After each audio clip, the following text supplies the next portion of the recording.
on va continuer à discuter ensemble autour du thème qui nous intéresse ce soir, donc du pillage au péage numérique, quelle solution? Si on doit synthétiser aussi ce que vous avez retenu de la première table ronde, Eric? Tout d'abord, bonsoir. Ce que j'ai entendu, moi, c'est cette notion de contenu et de valeur du contenu, et de la rendre disponible, et que ça soit en fait ça qui porte nos entreprises. L'autre sujet qui m'a intéressé aussi, c'est la prise de conscience que doivent avoir nos entreprises, que pour faire face à des acteurs comme Google ou Amazon, à un moment donné, nos marques doivent prendre conscience que les parcours de leurs consommateurs vont s'imbriquer les uns dans les autres. Et soit effectivement on a la puissance d'un Google qui est l'accompagnateur digital sur l'ensemble des sujets, soit il va falloir que on commence à se toucher du doigt les uns les autres et qu'on trouve le moyen de travailler ensemble pour créer ces grands champions européens et faire face en apportant du service de qualité, en apportant de la sécurité.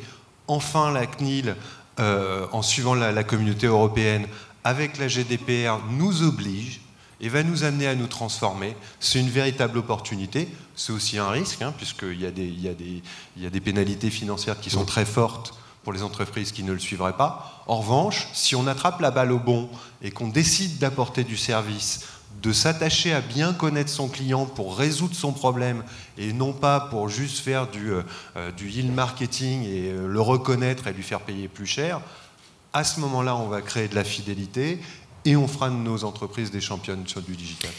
Eric Farraud, la sécurité des données, la confidentialité, ce sont des notions, on l'a dit tout à l'heure, qui sont essentielles pour les clients. On en parlait avec le directeur général adjoint de la SNCF, Alain Quinet. Comment est-ce qu'on transforme justement ce risque finalement en service et donc en rémunération et donc en péage? Déjà, en fait, faut partir de la transformation qui a eu lieu dans nos entreprises. France Télécom, devenu Orange, a changé sa baseline à un plan stratégique et on se réorganise en fonction de ces nouveaux usages. Et ce qui porte le groupe aujourd'hui, c'est accompagner en permanence ses clients pour apporter de la connectivité et pour lier les essentiels. Et les essentiels, c'est quoi? C'est une connaissance des usages de nos clients. Et nous, notre métier, c'est d'apporter une connectivité devenue ambiante. Et par la connaissance de nos clients, on va faire que ce véhicule permet d'avoir des usages qui sont maximisés. Et clairement, une fois qu'on a cette vision du business, on va construire sur nos infrastructures des services et des usages les plus proches de nos clients pour, encore une fois, changer nos business models et aller vers le futur. Alors, Eric, je pense que dans ce que disait Alain Quinet à la SNCF, il y a des choses qui ont dû faire écho finalement à Orange, parce que les deux entreprises, là, la SNCF vit l'arrivée de la concurrence qu'a connue Orange, et après avoir une situation d'opérateur historique. Aujourd'hui, on a terminé la première table ronde en parlant du problème, du trou dans la raquette, disait Bruno Van Riep, dans le financement du déploiement de nos startups. Aujourd'hui, c'est une problématique d'arriver à atteindre une taille critique, une taille européenne, justement pour exister face aux grands GAFA.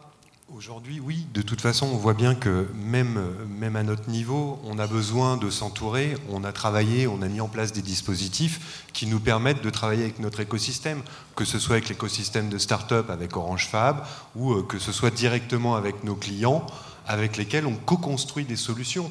On parle aujourd'hui des DSI. Longtemps, on a parlé du legacy comme quelque chose qui était une maladie. Sauf que sans le legacy, on ne paye pas les salaires, on éteint les lumières.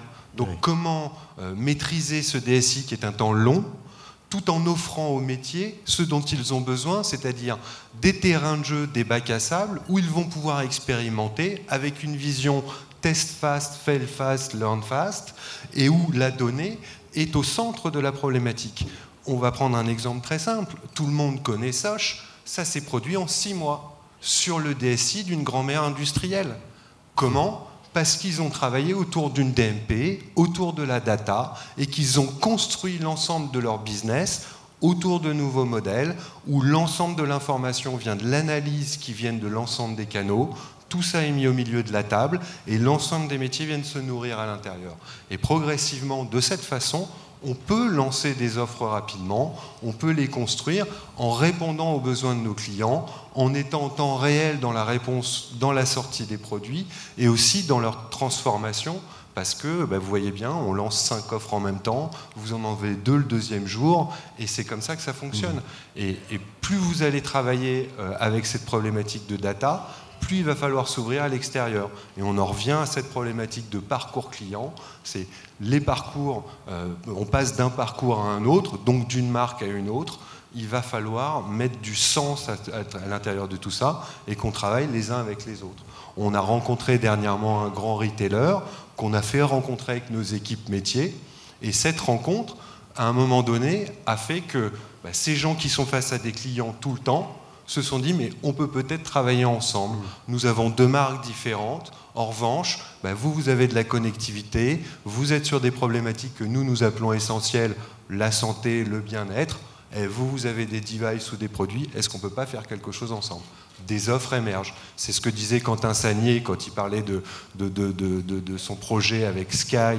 Et j'ai mal quand j'en parle, hein, j'aurais préféré que ça soit Orange, même si on a nous aussi un partenaire qui est de référence. Mais pour le coup, c'est une entreprise française, donc c'est sexy.